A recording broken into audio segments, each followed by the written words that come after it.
into a bowl of clear water, suddenly the convection currents operating in the clear water become visible, because you see the particles of ink tracing out the previously invisible dynamics of the standing water. The mind is precisely like that, and the psychedelic is like a dye marker being dropped into this aqueous system, and then you say, oh, I see, it works like this and like this. Well, if psychedelics are catalysts for the imagination, and if history is driven by the imagination, it is driven through the fallout from the imagination, which is technology and culture. Technology and culture are the consequences, the derivatives of the ratiocination of the mind. And technology has life, biological life, but on a much faster or accelerated time frame. Technology has this weird tendency to transcend itself, to bootstrap itself. You know, if you have a cart, then it implies better wheels, better bearings, better structure, and then higher speed, more control, more feedback from the machine. It means we need gas gauges, RPM readouts, so forth and so on. Technology, strangely enough, created by a biological creature, has itself this self-transcending quality, but ever accelerating. This is the important point, because the ever accelerating accretion of technology means that history is strangely foreshortened at the future end, because it happens faster and faster. It's like a process that begins very slowly, but once started has the quality of a cascade. The rate at which falling bodies move, 32.5 feet per second. Each second accelerates to twice the rate of fall that was occurring in the previous second. Technology is like this, and we now are in a domain where if we attempt to propagate technological development forward 50 years, it becomes unmanageable as an intellectual task. We can talk about the automobile, what it might look like 50 years from now. It would float, it would go 500 miles an hour, it would be guided by your mind, so forth and so on. These kinds of ideas. Every artifact of our world will undergo that kind of transformation, and that the synergy among these transformed objects will create phenomena and situations that we can't anticipate. That's the key thing. Our inability to anticipate the synergies between our technologies. I mean, the computer, LSD, spacecraft, holograms, organic superconductivity.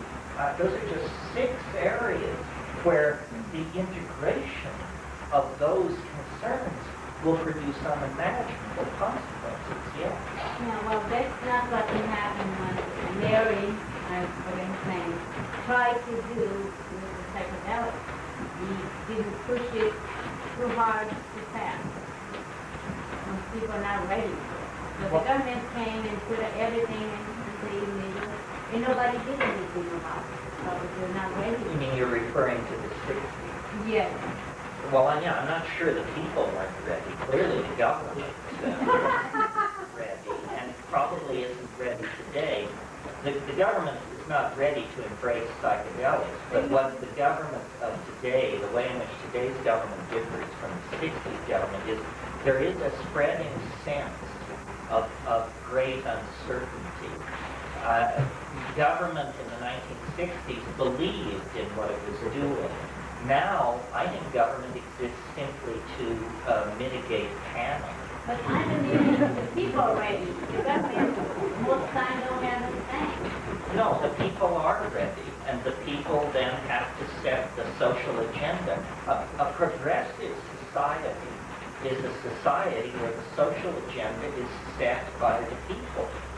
And a authoritarian society, that's the only difference, is a society where the agenda is handed down from the top. If the people already could now, with all you ready, for example, to have a people sue on the government for letting cigarettes, alcohol, that are in medicine, that are very harmful for people, illegal, and take what is good and make that illegal.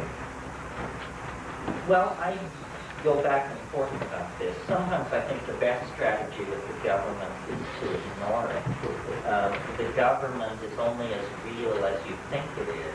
I mean, if everybody agreed it doesn't exist, it would have a hell of a time prosecuting its agenda. On the other hand, that's sort of the romantic perfectionist approach, I suppose. And the practical approach would be to try and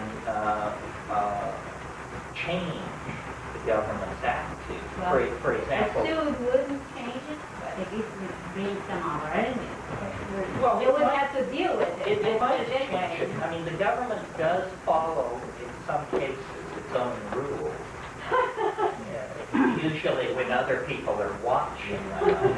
But for example, if you go back to this situation where the psychedelics were made illegal in 1966, somebody jumped out of a dorm window at the University of Michigan or something, and so they decided LSD was the scourge of mankind, and that they would make it illegal. In California, we're talking about now.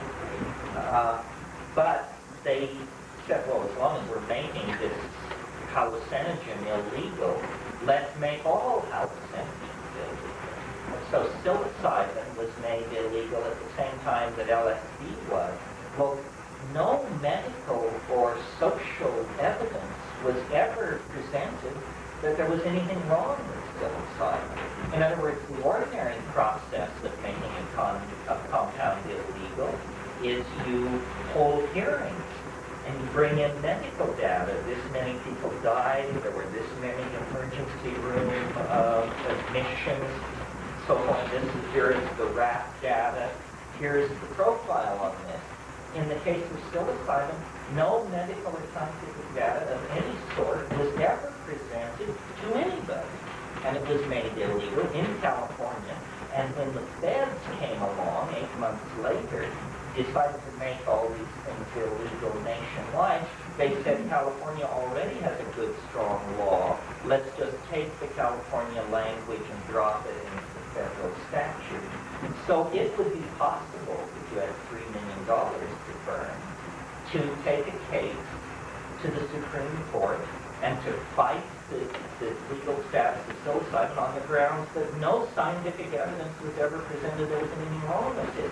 That would at least have the effect of forcing a government-sponsored study of the human impact of psilocybin. This is now actually being done at the University of New Mexico, but it should have been done 35 years ago. It is a very disturbing situation. Yeah. I think it kind of points up where the decisions made on rational reasonableness are driven by fear. And Control.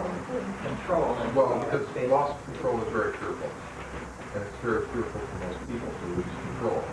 And so any situation where it touches themselves and I might lose control, they put a touch on it. My head is swimming while we're going to do the thing. One of the things that the history is driven by technology. I'm wondering